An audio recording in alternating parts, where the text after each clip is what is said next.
தை மாத பௌர்ணமி ரொம்ப அபூர்வமான நாள். நம்ம நாளைக்கு பார்க்க இருக்கோம். தை பௌர்ணமி அப்படின்னு சொன்னால் அதோட பூச நட்சத்திரமும் இணைந்து வந்தது. அப்படிங்கிற பட்சத்தில் தான் நம்ம அதை தைப்பூசம் அப்படின்னு சொல்லிட்டு ஒரு அருமையான விரத நாளாக கடைபிடிக்கிறோம். அதனுடைய சிறப்புகளை இந்த பதிவில் பார்க்கலாம். மறக்காமல் இந்த வீடியோ லைக் பண்ணிவிட்டு உங்கள் நண்பர்களோட பகிர்ந்துக்குங்க. அனைவருக்கும் கோபிநாத்தின் அன்பு வணக்கங்கள் நண்பர்களே.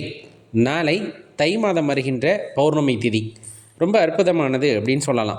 எல்லா பௌர்ணமி திதிக்கும் ஒவ்வொரு சிறப்புகள் இருந்தாலும் இந்த தை மாதம் வரக்கூடிய பௌர்ணமி திதியோட பூச நட்சத்திரமும் இணைந்து வருவதன் காரணமாக இது தைப்பூசம் அப்படின்னு சொல்லக்கூடிய ஒரு அற்புதமான வழிபாட்டுக்குரிய நாளாக, விரதத்திற்குரிய நாளாக கருதப்படுகிறது. முருகப்பெருமானை நோக்கி விரதம் இருக்கும் பக்தர்கள் இந்த நாளில் விரதம் இருந்து வழிபடுவார்கள். சிவபெருமானுக்கும் ரொம்ப உகந்த நாளாக இது கருதப்படுவதால் சிவாலயங்கள்லேயும் பார்த்திங்கன்னா சிறப்பான பூஜைகள் எல்லாம் இன்றைய தினத்திலே நடைபெறும் அப்படிங்கிறது அனைவரும் அறிந்ததே. அதே போல் வள்ளலாரையா வாழ்ந்த அந்த இடத்திலே அன்னைக்கு ஜோதி தரிசனம் அப்படிங்கிறதும் நமக்கு கிடைக்கக்கூடும் அப்படிங்கிறது அனைவரும் அறிந்த ஒன்று. அவ்வளவு சிறப்பான நாளுங்க. ரொம்ப சொல்லப்போனால் இந்த தைப்பூசம் அப்படிங்கிறது ரொம்ப அற்புதமான நாள். நம்ம மனசில் மகிழ்ச்சியை உண்டாக்கக்கூடிய நாள் அப்படிங்கிறத தெரிஞ்சுக்கலாம். சரி, வேறு என்ன பண்ணலாம்? பொதுவாக பௌர்ணமி திதி அப்படின்னு சொன்னோம்னா அம்பிகை வழிபாடு அப்படிங்கிறது இந்த நாளில் ரொம்ப சிறந்தது. நம்ம ஒவ்வொரு பௌர்ணமிக்கும் சொல்கிறது தான். இருந்தாலும் இந்த தை பௌர்ணமியில் அருகாமையில் அவங்க குலதெய்வம் இருக்காங்க அப்படின்னா, அம்பிகையாக இருக்காங்கன்னா நேராக அங்கே போயிடுங்க. போய் வழிபாடு செய்யுங்க. கண்டிப்பாக கைமேலே பலன் கிடைக்கும் அப்படின்னா அது மாற்று கருத்து இல்லை. சத்யநாராயணர் பூஜை பண்ணணும் அப்படின்னு நினச்சா அதை பௌர்ணமி திதியில் செய்கிறது ரொம்ப சிறப்பான விஷயம். இல்லை விளக்கு பூஜை பண்ணணும், அருகாமையில் இருக்க அம்பிகை ஆலயங்களில் போய் விளக்கு பூஜை பண்ணுறோம் அப்படின்னா இந்த திதியை தேர்ந்தெடுத்துக்கலாம். பௌர்ணமி திதியை தேர்ந்தெடுத்துக்கிட்டு குத்துவிளக்கு பூஜையை அன்றைய தினத்தில் பண்ணுறது அப்படிங்கிறது ரொம்பவே சிறப்பான விஷயம். உங்களுக்கு கை மேலே பலனை உண்டாக்கி தரும். அதே போல் சித்தர் வழிபாட்டு மரபுகளில் இருக்கிறவங்க இந்த திதியில் சித்தர்களை வழிபாடு செய்வதும் தியானம் செய்கிறதும் ரொம்ப சிறப்பான பலனை உங்களுக்கு உண்டாக்கி தரும் அப்படிங்கிறத எக்காரணத்தை கொண்டு மறந்துடாதீங்க.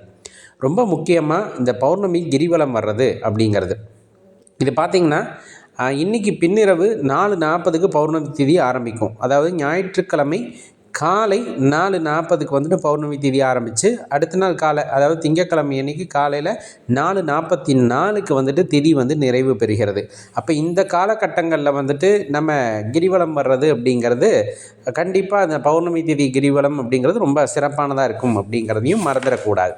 இதில் இந்த சோடசக்கலை நேரம் அப்படிங்கிறத நம்ம திங்கட்கிழமை தான் நம்ம கணக்கில் எடுத்துக்க முடியும். ஏன்னா திங்கட்கிழமை அதிகாலை 4:44க்கு அந்த பௌர்ணமி திதி முடிகிறதன் காரணமாக 3:44லேருந்து 5:44 வரலும் இருக்கக்கூடிய அந்த காலகட்டம் சோடசக்கலை நேரம் அப்படின்னு சொல்கிறோம். அப்போ அந்த நேரத்தில் விளக்கேற்றி வழிபாடு செய்து திருமூர்த்தி பகவானை மனதார வேண்டிக் கொள்ளும் பொழுது கண்டிப்பாக நம்ம நினைத்ததெல்லாம் நடக்கும் அப்படின்னு சொல்லுவாங்க. இந்த பௌர்ணமி திதியில் அன்னதானம் செய்கிறது அப்படிங்கிறது ரொம்ப சிறப்பு. முடிஞ்சால் ஒருவருக்கேனும் அன்னதானம் செய்யுங்கள். நம்மளால் அவ்வளோ முடியலன்னா கொஞ்சமாக பச்சரிசியும் சர்க்கரையும் கலந்து விநாயகர் கோயிலில் ஒரு ஓரமாக நீங்கள் வச்சுருங்க. அங்கே இருக்க எறும்புகள் சாப்பிட்டாலும் அது பெரிய அன்னதானமாகத்தான் இருக்கும் அப்படிங்கிறத மறந்துடாதீங்க.